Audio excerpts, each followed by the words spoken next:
शान्तिभ्यो ब्रह्म विद्या संप्रदाय कर्तृभ्यो वंश ऋषिभ्यो महद्भ्यो नमो गुरुभ्यः। सर्वोपप्लवरहितः प्रज्ञानघनः प्रत्यगर्थो ब्रह्मैवाहमस्मि। ब्रह्मैवाहमस्मि। ओम वेदांतार्थ विभासकाय गुरवे शांताय सन्यासिने नानावादी नगेन्द्र संघपवये योगीन्द्र वन्द्याय च मोहध्वांत दिवाकराय भगवत्पादाभिधां बिभ्रते तस्मै भाष्यकृते नमोस्तु सततं पूर्णाय बोधात्मने। ओम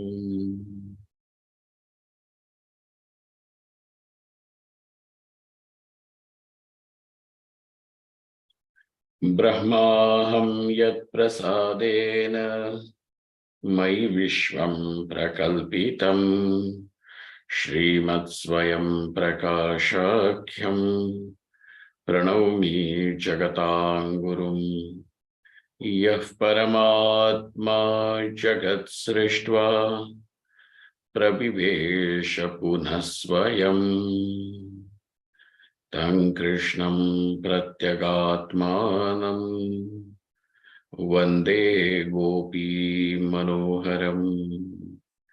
यस्य प्रसादादहमद्वयात्मा विश्वं समस्तं मयि कल्पितं च तं सर्वलोकैकगुरुं सदाश्री स्वयं प्रकाशं गुरुमानतोऽस्मि।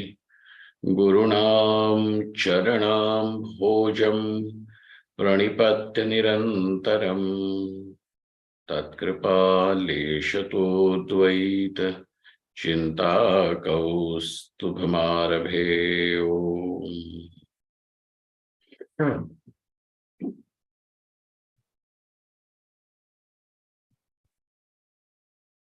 So, when questioned, what exactly is vritti? The answer is, vritti is that which makes the Vishaya Chaitanya evident and is a combined effect, modification of antakaranam and ajnanam too. So, this is what is vritti. It is a parinama. And parinama meaning an effect, modification of antakaranam and ajnanam.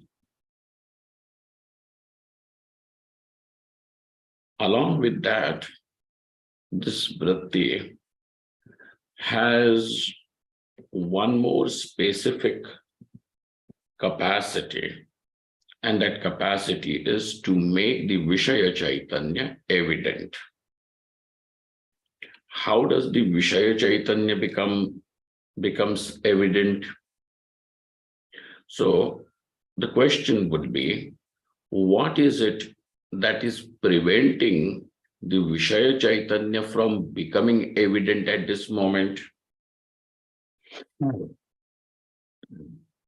Then we will have to say, since it is covered, concealed by ajnanam, that's why that Vishaya Chaitanyam is not becoming evident. Even when you say that the pot is becoming evident, the thing is, pot is the Vishaya, but its substratum, its adhishthana is Chaitanyam.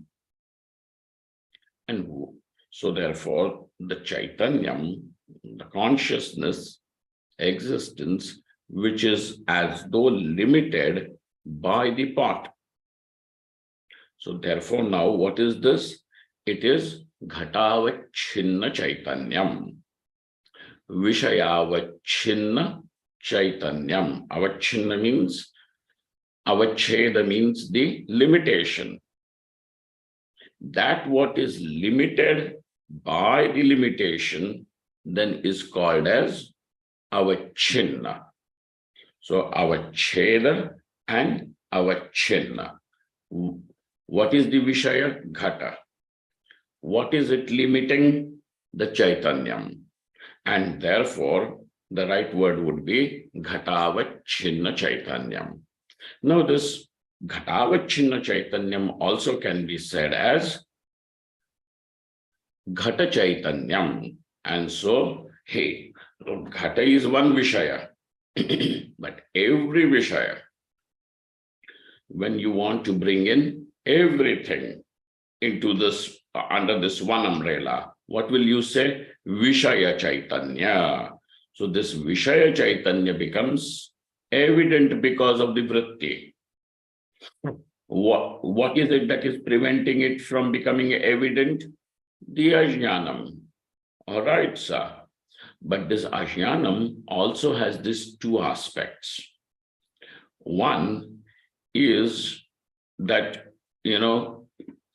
when you say, I don't know there is fire in the mountain, obviously, the fire in the mountain is not becoming evident to you, and hence you can say, I don't know. The object may be in front of you, but because you don't know it is this object that we are talking about, that object is not becoming evident to you. Right? So in both the cases, your expression is, I don't know. When somebody explains that since there is this smoke rising from the fire, from the mountain, therefore now you can say there is fire in the mountain, and therefore now what is your expression? I know there is fire in the mountain. The object which is right in front of you now is told it is this object. Oh, is it this? Then this also becomes evident. Now what happens over here is, in both the cases, the existence of the fire in the mountain, the existence of that object which is in front of you was not evident, is not there for you. So therefore, as if the fire is not there in the mountain, that object is not there in front of you. So its existence itself is denied. What makes you deny the existence of those things? Ajnanam. So the sattva, the existence of that object itself as if remains concealed, covered. So therefore we are going to see this is a sattva padaka. Sattva means its existence. Its existence itself is covered. So sattva is what? Is denied, and therefore asattva, apadaka, bringing, apadaka, avaranam. Avaranam meaning the concealment. That concealment brings a non-existence of that object for you. And then the second one here is I know there is fire in the mountain. I know this is the object. But now the fire in the mountain is known to you, but is not experienced. And therefore you can say, well, sir, I know there is fire in the mountain, but it's not my experience there is fire. My knowledge is that there is fire. So if experience of the heat of the fire and the flames of the fire is not there with you. And therefore you say, I know, but I can't experience. So now this experience in that object is also prevented, and that is also the work of the ignorance, which is called as abhana padakavaranam. Over here, the object in front of you has become, its existence has become evident. And second thing that has become is that I experience it over here. So my knowing over here is direct, and knowing the fire in the mountain is indirect. Therefore, now there are these two types of avaranas. One is called as asatvapadaka avaranam, and the second one is called as abhanapadaka avaranam. Both of these are brought by the ignorance. Avarana. Then we said, what is vritti? Vritti has this capacity. Vritti has the capacity to remove the avaranam. So when we are saying it is what? Vishaya Chaitanya Abhivyanjakatve Sati Antakarana Jnanayoho Parinama Visheshaha. Okay, both these things. So in both the types of knowledges, what is happening? In case of the fire, only one type of avaranam is removed. In this object, both the avaranas are removed.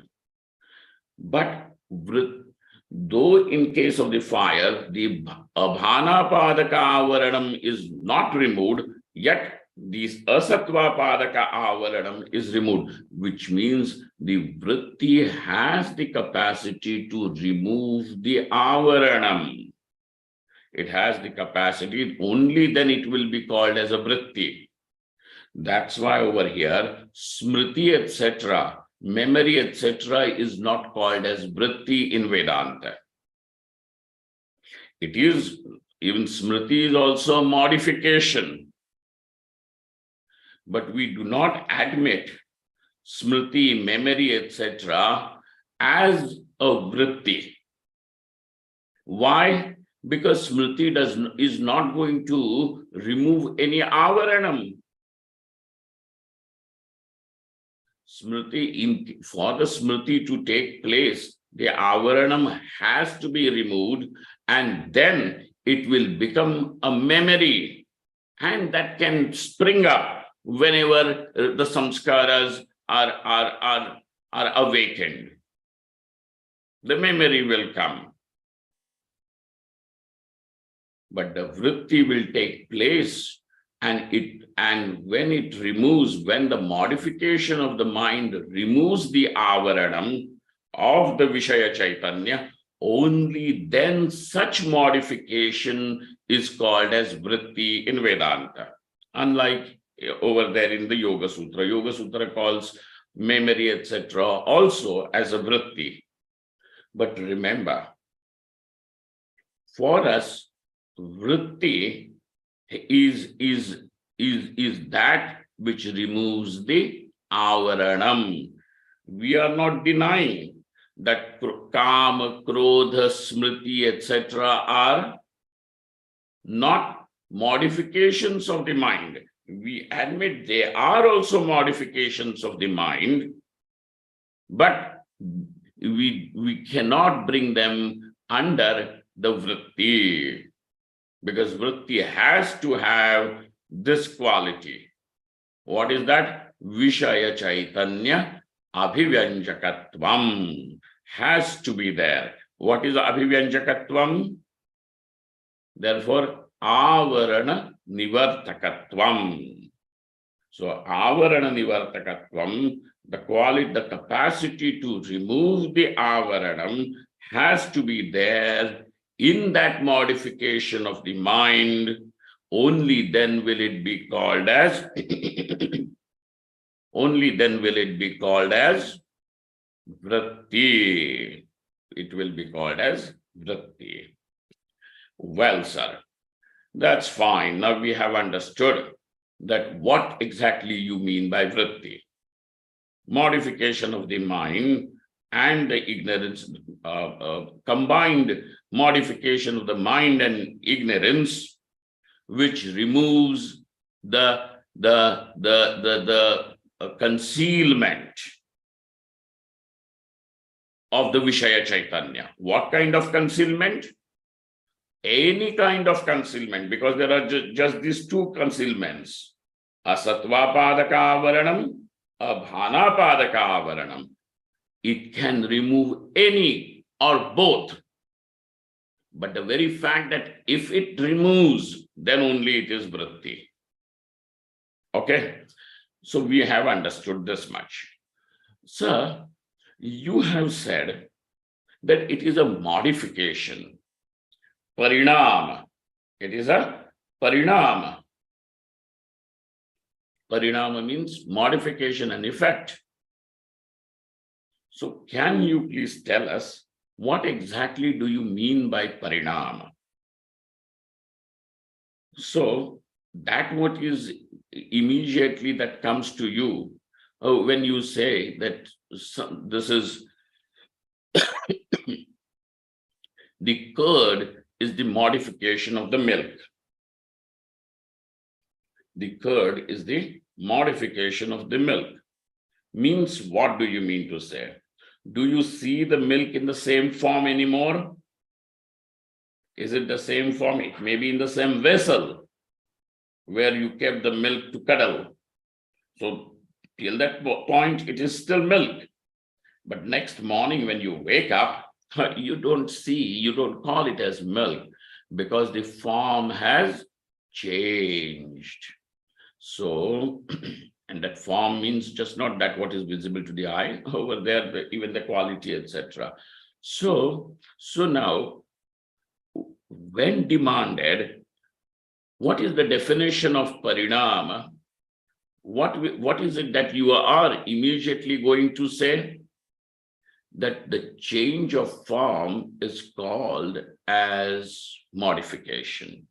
The change of form is called as modification. So now he says, who the Purvapaksha? Purvapaksha means, now he's saying that parinama, we understand what is parinama. Nanu purva rupa parityagena rupantarapattif parinamaha. So can we say that by giving up of the earlier form and assuming a different form is called as parinama? Would that not become a definition which would suffice to say what is parinama? Purva rupa parityagena rupantarapattihi parinamaha. Change of form by giving up the earlier form. Okay, to which now from the Purvapaksha only, some other person wakes up and he says, Sacha anupapannaha. But sir, that definition of parinam is not logical, is not rational. Why, sir? Purva rupa sthite nashteva rupantarapattehe darshanat. Because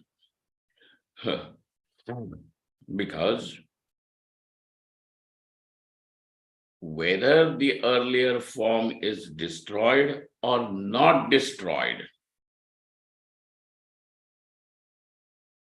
change of form can still be seen. Whether the earlier form is destroyed or not destroyed, the change of form is still seen. Let's understand this.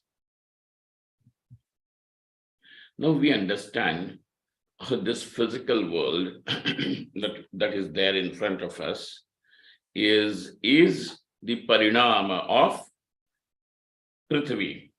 Okay, Prithvi, Tattva. Because, the Panchikaranam we have already seen. Oh, finally, what is all this? Panchikrita. Panchamahabhutas nahi. It is the Panchikrita Prithvi.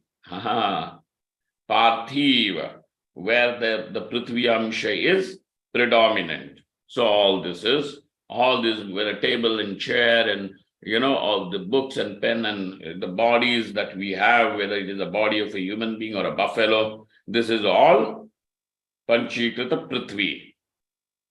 Now look at this. So by that virtue, even the milk is also Panchikrita Prithvi. So when the milk turns into the curd, the form of milk is given up. So the Purva Rupa Parityaga is done. The Purva Rupa is nashtam, is destroyed. And then another form is assumed.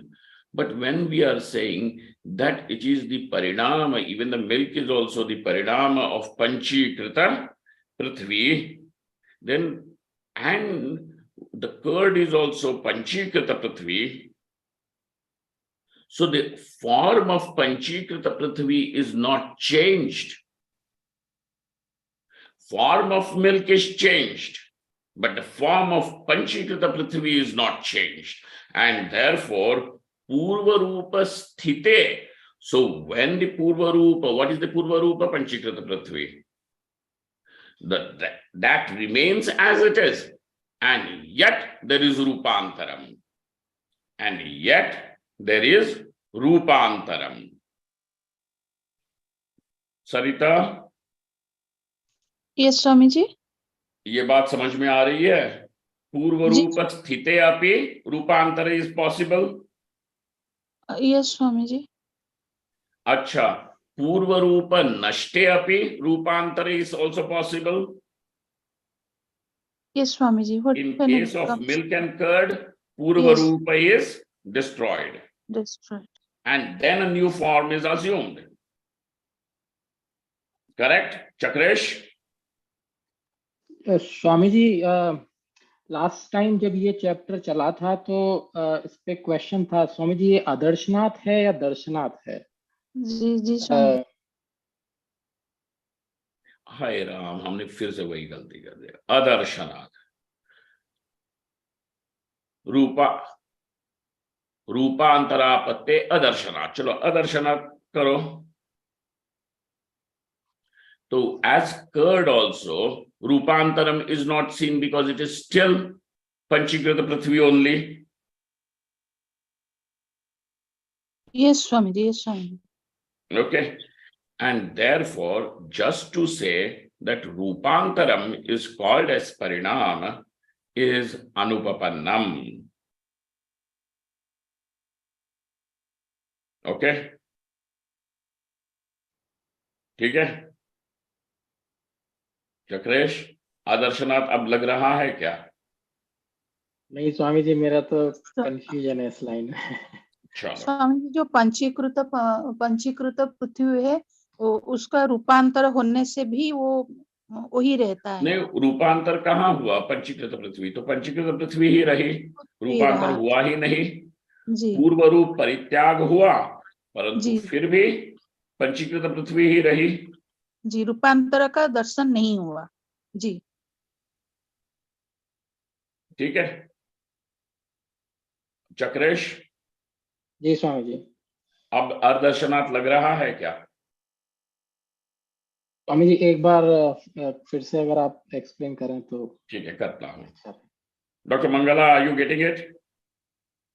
Swami ji, I am getting it. Very good. Anand, तुम्हें समझ में आ रहा है क्या ये? ये स्वामी जी, क्योंकि इस डेफिनेशन को उन्होंने रिजेक्ट किया है, अस्वीकृत किया, अनुपपन्नम कह रहे हैं। कौन सी डेफिनेशन? रूपांतरापत्ति वाली। पूर्व रूप परित्यागेन रूपांतरापत्ति, इसको अब परिणाम कहने से मना कर दिया। क्यों मना किया? हाँ, क्यों मना स्वामी जी, किया? हाँ, स्वामी इधर आपत्ति का मतलब प्राप्ति ही है। ना ना ना ना, आपत्ति का मतलब प्राप्ति नहीं है। रूपांतर आपत्ति परिणाम है जो बोल रहे हैं, उसका मतलब आपत्ति का मतलब प्राप्ति इत्यादि नहीं होता। Objection.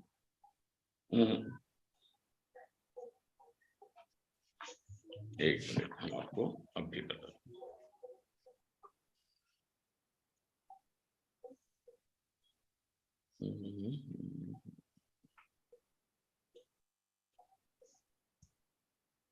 कहाँ लिखा था? Normally, apatti is objection, no, Swamiji? Objection, परंतु वो अर्थ में नहीं है।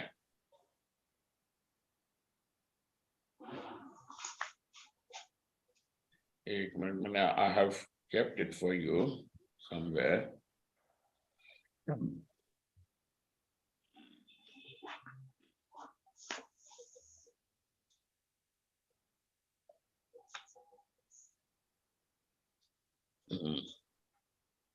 आपत्ति मतलब सम्यक वर्तनोपाय अनुपलम्भः।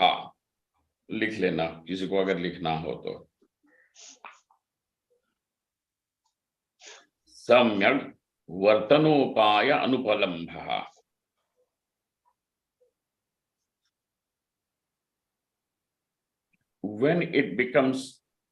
when something becomes something remains unexplained for that thing being there is called as आपत्ति। उसका वर्तन मतलब वर्तमान होना, ये किस प्रकार से हो रहा है, किस उपाय से उसका वर्तन हो रहा है, ये समझा नहीं जा सकता। सम्यक वर्तनोपाय अनुपलम्भः इज कॉल्ड एज आपत्ति है। जैसे स्वामी जी अर्थापत्ति वहां का आपत्ति, वो उस तरह का आपत्ति यहाँ पे रूपांतर आपत्ति हुआ। करेक्ट, आपत्ति शब्द का अर्थ यही है, सम्यक वर्तनोपाय अनुपलम्भः।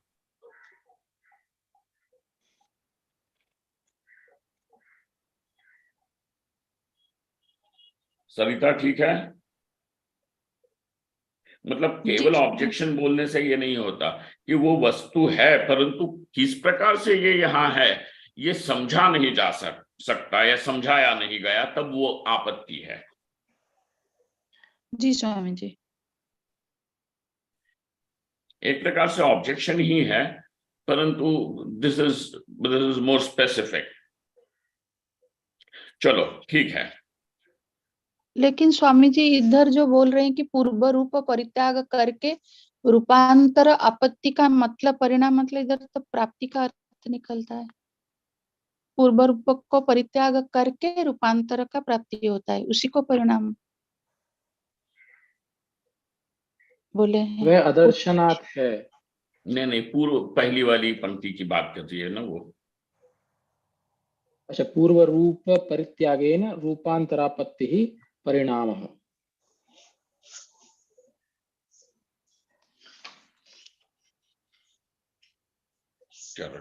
हमने कहा था कि हम किसी से बात करेंगे, रह गया है। I will talk to some people about this, परंतु जितना मुझे दिख रहा है उसको आप देख लेना। स्वामी जी, अगर उसमें कोई बदलाव होगा, if this explanation is not proper, then I will say that it was not right, and we will see how it can be understood properly. Swami ji, हाँ जी, जो अर्थापत्ति है उससे भी तो वो भी तो प्रमाण है जिससे कुछ तो प्राप्त होता है, तो ये रूपांतरापत्ति भी तो कुछ तो प्राप्त करने के लिए होगी, ऐसा तो नहीं? नहीं, अर्थापत्ति एक प्रकार का प्रमाण हुआ। ये रूपांतरापत्ति जो है ये बिल्कुल, ये कोई प्रमाण नहीं है। ये एक प्रकार की आपत्ति है, क्योंकि आगे चल करके भी ये आएगा कि ये इस प्रकार की आपत्ति आती है या आपत्ति आती है।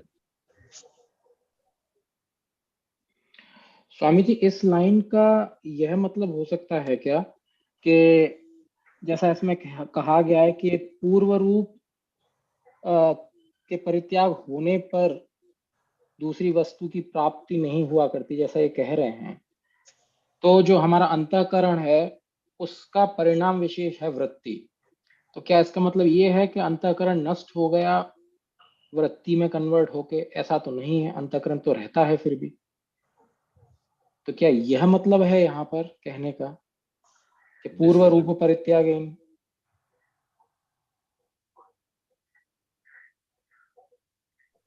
फिर वहां पे पूर्व रूप परित्यागेन, हाँ, क्योंकि नहीं, रूपांतर आपत्ति ये उसने कहा, परंतु जो तुम कह रहे हो that will become more applicable to the second line.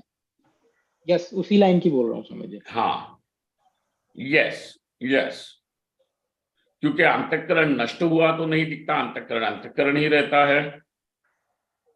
जी, भले वो ही ही कहा उसका जा रहा है कि मॉडिफिकेशन, ये, जी वही कहा जा रहा है कि ऐसा तो दिखता नहीं है। परिणाम का डेफिनेशन तो हमें मिल गया कि चेंज होता है, ए कन्वर्ट टू बी, दूध दही में बदल गया, दूध नहीं है दही है।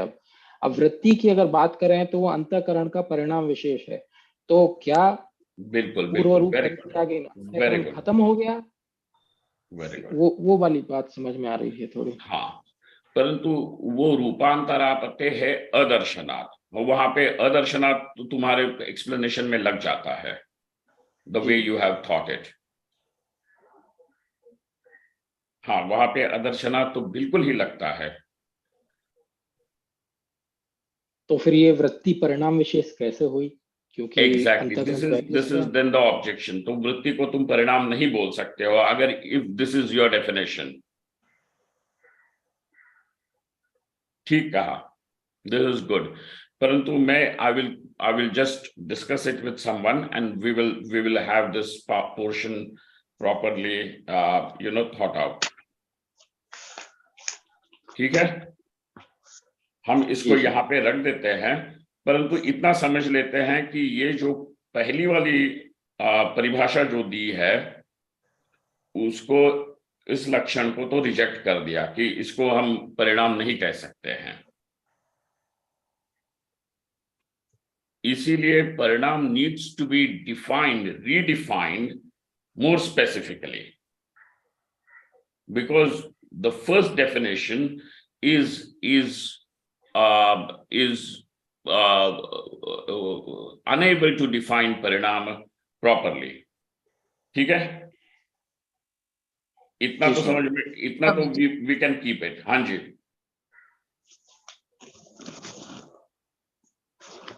Doctor Mangala, you want to say something? हाँ, कौन बोल रहा था?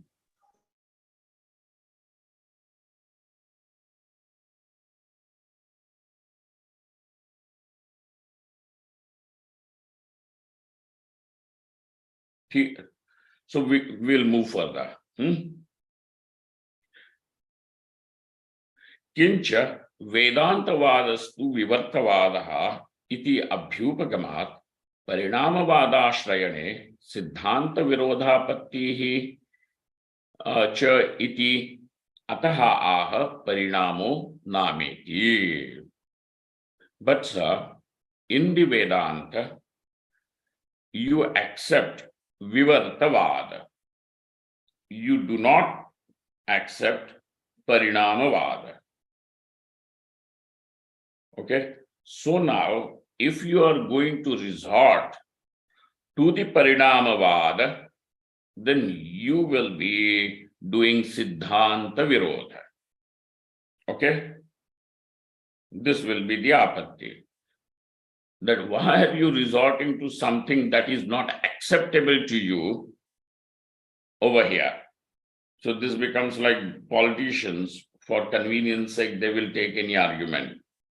Okay, So Vedantavadastu Vivartavadaha iti abhyupagamat Parinamavadashrayane. What will be the dosha? Siddhanta Virodhapattihi. And therefore, because there is this objection, now we will have two reasons. One is that the earlier definition of Parinama is unacceptable, and the second dosha will be Siddhanta Virodhaha. And that's why now we need to define what is Parinama. Parinama nameti. Parinamo nameti. Go to the Mula Grantha.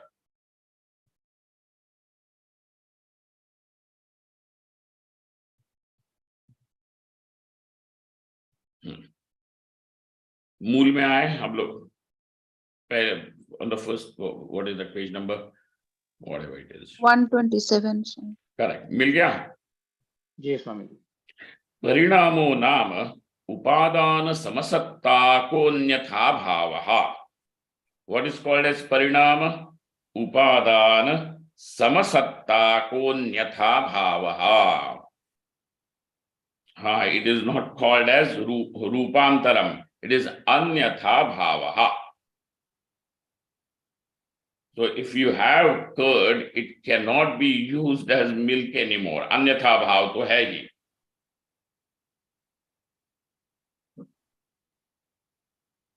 But when will you call it as a parinama? When that anyatha bhava is upadana samasattaka. It belongs to the same order of existence or same order of reality as its material cause. What is the material cause of the curd? Curd? Milk. Milk. So upadanam is milk. So this upadanam, does that milk belong to the does it have the paramarthik satta? No, Swamiji. That milk is traikalika, it is milk only. No, Swamiji. Does it have traikalika badhyatvam? No, Swami ji. No. So it does not have paramarthika satta. Acha, is it pratibhasika satta, that it is a milk of your dream or something like that? No. No. So what satta does this milk belong to? Vyavaharik. Vyavaharika It has vyavaharika satta. Okay, so it is a transactional reality. ठीक है आनंद? Yes, Swami ji. हाँ, Mrs. Mathur? जी स्वामी जी। व्यावहारिक सत्ता है ना उसकी, दही की? जी। अच्छा, दही की भी व्यावहारिक सत्ता है और दूध की भी व्यावहारिक सत्ता है। तो जो अन्यथा भाव हुआ है दूध का, उसकी सत्ता भी कैसी है? व्यावहारिक सत्ता ही है। जो उसका उपादान दूध है, उसकी भी व्यावहारिक सत्ता है। ठीक है? तो दोनों की सत्ता कैसी है? व्यावहारिक होने से समसत्ता। तो देयरफॉर उपादान समसत्ता को अन्यथा भाव परिणामः। परिणाम को कैसे डिफाइन किया? उपादान समसत्ता को अन्यथा भाव परिणामः। ठीक है? जयामा? जी स्वामी जी। स्वामी जी, इसमें आपको ये अच्छी बात बताओ, आत्मा ब्रह्म कैसे हुआ? अरे भाई, जाएंगे वहां पे, शांति से चलते हैं। पहले तो हम वृत्ति को तो देखें। आत्मा ब्रह्म है ही है, कहीं नहीं भाग रहा है वो, उसका ब्रह्मत्व। परंतु प्रॉब्लम ये है कि यहाँ पे अविद्या से वो ग्रस्त है, और अविद्या का नाश तो केवल ब्रह्माकारा वृत्ति से ही होगा। तो यह जो ब्रह्माकारा वृत्ति है, वह वृत्ति है, तो वृत्ति है क्या, ये भी तो एक प्रश्न है ना। जैसे ब्रह्म क्या है और ब्रह्माकारा वृत्ति क्या है, वैसे वृत्ति है भी क्या, ये भी एक प्रश्न है। और वृत्ति यदि परिणाम है तो परिणाम क्या है, ये भी एक प्रश्न बनता है। इन सारे प्रश्नों को, अगर किसी प्रश्न को अनुत्तरित करके हम आगे चल दिए तो वो संशय का कारण बनेंगे। और जो ज्ञान संशयग्रस्त होता है वह ज्ञान अविद्या को नष्ट करने में समर्थ नहीं होता है। देखा है ना हम लोगों ने। जी स्वामी। अब मतलब किसी ने ये कह दिया कि भैया ये सांप नहीं, ये रस्सी है। हाँ, परंतु उसको अभी भी संशय है कि जी कहता तो है ये रस्सी है, परंतु क्या पता ये सांप भी हो सकता है। जब वो बत्ती जलाएगा तो उसको ये ज्ञान होगा ये रस्सी है। पहले भी जब किसी ने कहा था ये रस्सी है, तो यह रस्सी है ये ज्ञान तो उसको पहले भी था। बत्ती जलाने पर भी उसको वही ज्ञान हुआ कि यह रस्सी है। तो इन दोनों ज्ञानों में अंतर क्या है? शंका थी एक में। हाँ, एक में संदेह संशय है और दूसरे में संशय के लिए कोई जगह नहीं है, अवसर नहीं है वहां पे। तो जिस ज्ञान में, तो इससे हमने क्या समझा कि बत्ती जलाओ और ज्ञान होगा, ये क्या समझे? What is the conclusion of this? संशय रहित होने के लिए था। ज्ञान संशय रहित होना चाहिए। अच्छा, जहां प्रश्न अनुत्तरित रहते हैं वहां संशय उपस्थित होगा कि नहीं होगा? जी स्वामी।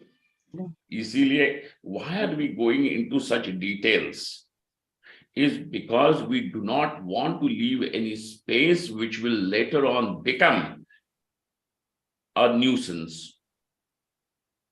क्यों इन लोगों ने इतना काम किया है? Now I told you this is an advanced book, so it is not going to take you, over glide over things. This is what is, देखो सिद्धांत जो है वो उपनिषदों से लेकर के सारे प्रकरण ग्रंथों में वही है कि आत्मा ब्रह्म है, कह चुके। इट इज ऑलरेडी टोल्ड कि आत्मा ब्रह्म है। फिर भी आपके इतने ग्रंथ क्यों हो रहे हैं कि जो संशय आते हैं उन संशयों का निराकरण करना पड़ता है।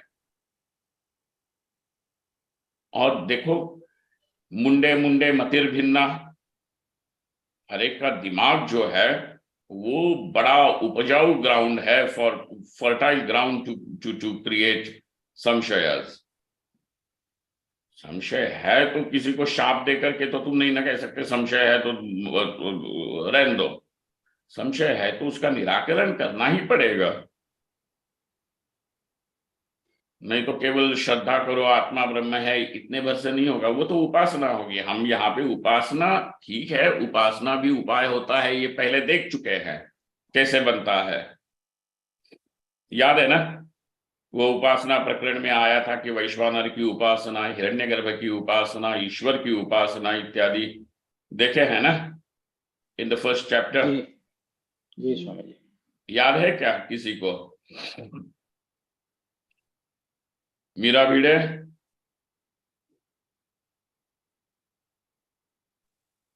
जी नहीं, उतना तो सब नहीं बता सकती। नहीं, बताओ मत, याद है कि नहीं कि कुछ किया था इस प्रकार का?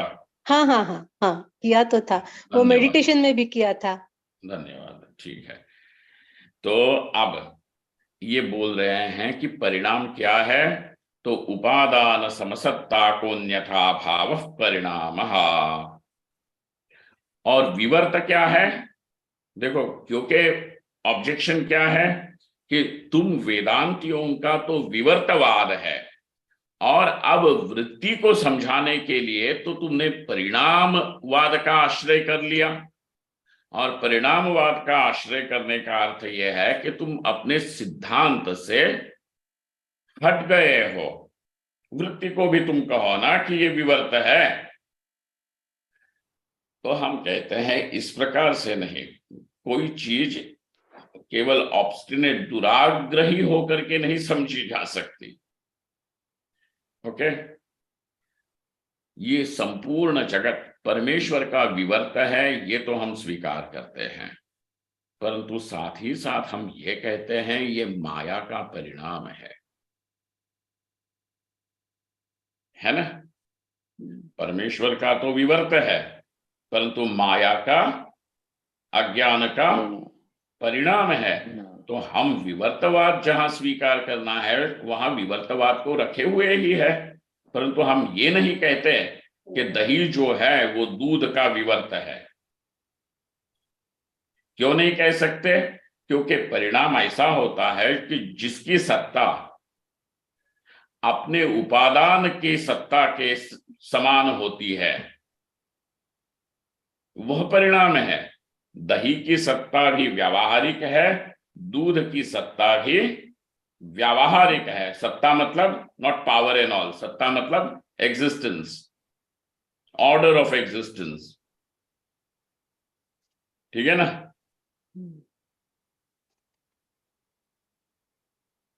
तो उपादान समसत्ता को अन्यथा भाव परिणाम। अब विवर्त का एक handy definition and very concise definition यह है, उपादान विषम सत्ता को अन्यथा भावो विवर्तः। विवर्त किसे कहेंगे? उपादान विषम सत्ता को अन्यथा भाव। दोनों में अन्यथा भाव हो रहे हैं, परंतु एक में उपादान के समसत्ताक है और दूसरे में विषम सत्ताक है। ठीक है, अंतर क्या है समझ में आ रहा है दोनों में, विवर्त और परिणाम में? विवर्त कौन हुआ? एक विषम सत्ता, हाँ, जिसका अपने उपादान से विषम सत्ता है, मतलब नॉट मैचिंग द विषम उपादान सत्ता। ब्रह्म की सत्ता क्या है? परमेश्वर की सत्ता क्या है? पारमार्थिक पारमार्थिक सत्ता है। क्यों पारमार्थिक सत्ता है? त्रिकाल से त्रिकालाबाधित होने से वो पारमार्थिक सत्ता है। अच्छा, ये सारा जगत, स्त्री पुरुष, गिरी पर्वत, सागर नदी, इन सब चीजों की सत्ता क्या है? व्यावहारिक सत्ता, व्यावहारिक सत्ता है।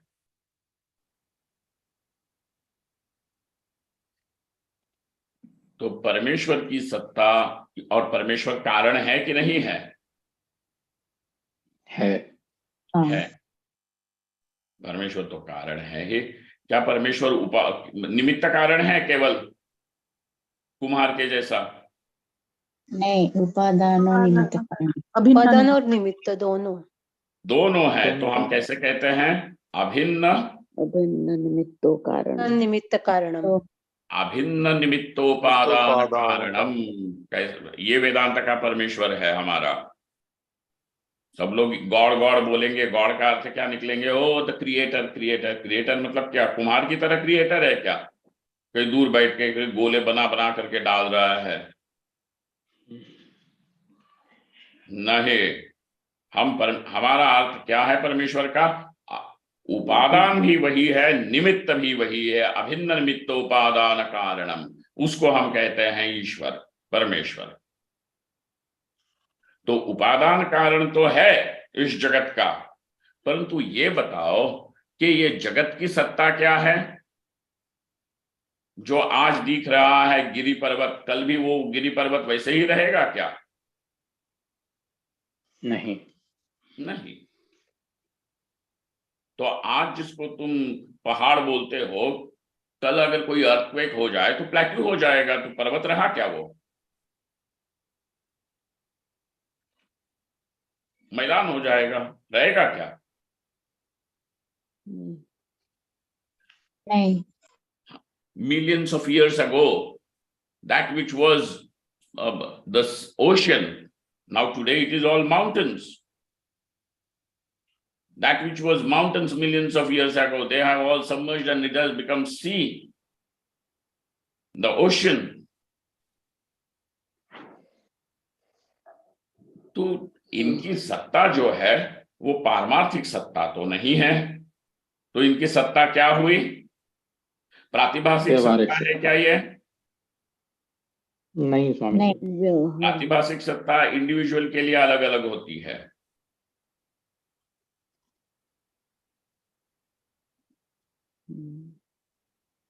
अच्छा, मान लो दो लोग उसी कमरे में एक साथ गए,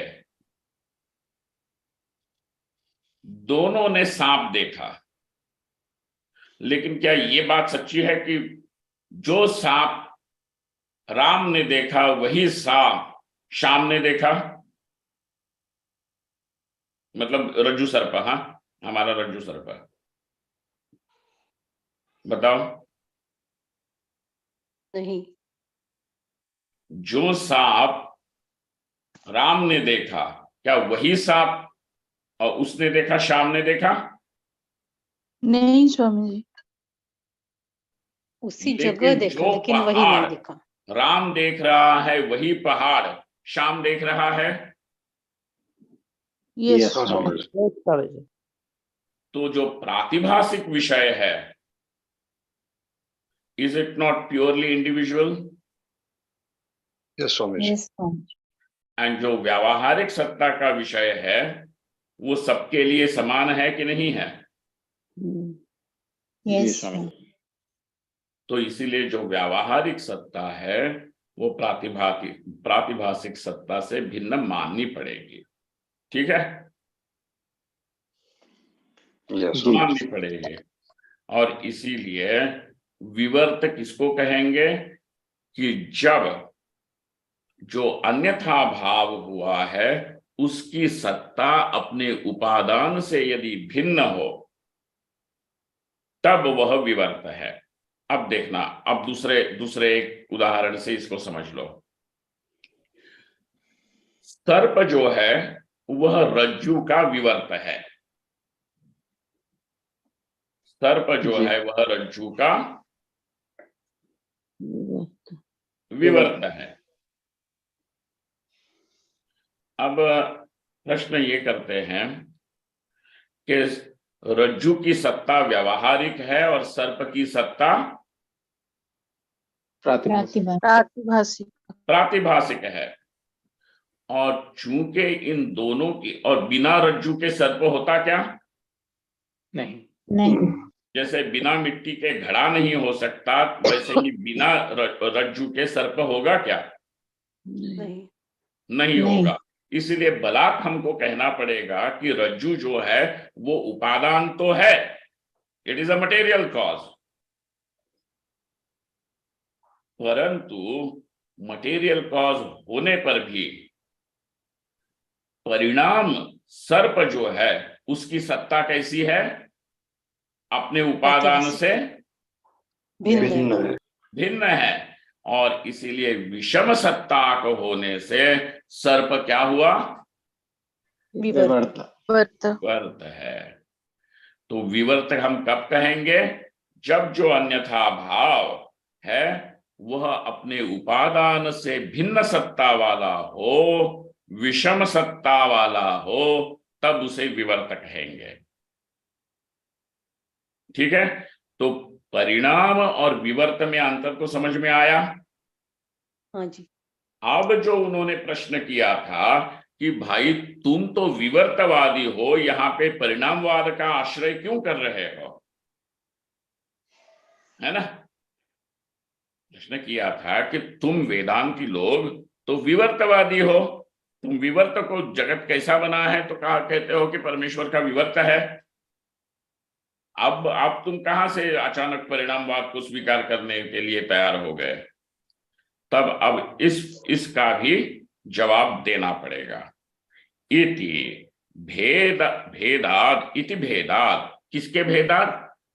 विवर्त और परिणाम के भेद से।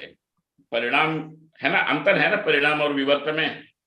भले ही दोनों अन्यथा भाव है, परंतु एक विषम सत्ता का है और एक उपादान समसत्ताक है। इस भेद के कारण इति भेदाद अनयोः परिणाम विवर्तयोः वृत्ति ही उपादानांतःकरण ज्ञानापेक्षया परिणामः। तो वृत्ति का जो उपादान है, अंतःकरण और अज्ञान, इनकी अपेक्षा से वृत्ति क्या हो गई? परिणाम। परिणाम है। और चैतन्य की अपेक्षा से क्या है? विवर्त। विवर्त है। और इसीलिए इति न सिद्धांत विरोधः, इसलिए हमें कोई आपत्ति नहीं है, हमें कोई ऑब्जेक्शन नहीं, यहाँ पे सिद्धांत विरोध की कोई गुंजाइश ही नहीं है। तो ये जो तुम आरोप कर रहे थे कि तुम तो अपने सिद्धांत को छोड़ दिए हो, वो एप्लीकेबल नहीं है। इति क्यों? क्योंकि ये परिणाम और विवर्त में ये अंतर है। और जो वृत्ति का उपादान, जगत का उपादान जब परमेश्वर है, तो वृत्ति का भी उपादान परमेश्वर होगा कि नहीं होगा? होगा ही। परमेश्वर ही है। भले वो वृत्ति हो कि ये ब्रह्मांड हो, किसी का भी कुछ भी हो, परमेश्वर तो उपादान है ही है सबका। परंतु परमेश्वर मतलब चैतन्य की अपेक्षा वृत्ति क्या हो गई? विवर्त हो गई। और अंतःकरण का भी तो परिणाम, अंतःकरण भी तो उपादान है कि नहीं है इसका? जी स्वामी जी। तो अंतःकरण और अज्ञान की अपेक्षा से वृत्ति क्या हो गई? परिणाम हो गई। तो जब हमने वृत्ति को परिणाम कहा है, तो वो किसकी अपेक्षा से परिणाम कहा है? अंतःकरणाज्ञानयोः परिणामः। तो हमने कोई गलती की है क्या इसमें? बिल्कुल नहीं। और इसीलिए जब गलती नहीं है, इसीलिए यहाँ पे कोई सिद्धांत का विरोध नहीं है। इति न सिद्धांत विरोधः। ठीक है? यस स्वामी जी। हाँ। अब जो हम परिणाम और विवर्त का लक्षण बनाए हैं, उनकी परीक्षा होगी। ठीक है? फिर से एक बार, परिणाम किसे कहते हैं? व्हाट इज कॉल्ड एज परिणाम? उपादान समसत्ता तो अन्यथा भाव। और विवर्त इज विषम सत्ता। उपादान विषम सत्ता अन्यथा भाव। अब इन दोनों डेफिनेशंस की, इन दोनों लक्षणों की परीक्षा करेंगे कि भैया इतना सारा बोलने की तुमको जरूरत है क्या, या इसमें कुछ कमी भेसी कुछ है क्या, इसका विचार करेंगे। ठीक है? तो अगली पंक्ति वैसे होगी। और समय तो हो चुका है, नहीं तो ये ज्यादा नहीं है, 2-3 मिनट का ही है, कल देख लेंगे। ओम पूर्णमदः पूर्णमिदं पूर्णात् पूर्णमुदच्यते पूर्णस्य पूर्णमादाय पूर्णमेवावशिष्यते। ओम शांति शांति शांति। शंकरं शंकराचार्यं केशवं बादरायणं सूत्रभाष्यकृतौ वन्दे भगवन्तौ पुनः पुनः। ईश्वरो गुरुरात्मेति मूर्तिभेद विभागिने व्योमवद्व्याप्त देहाय दक्षिणामूर्तये नमः। Thank you. If I am able to talk to someone about this adarshanath, about that rupantarapatya, we will discuss that part tomorrow. If I am not able to, whenever I am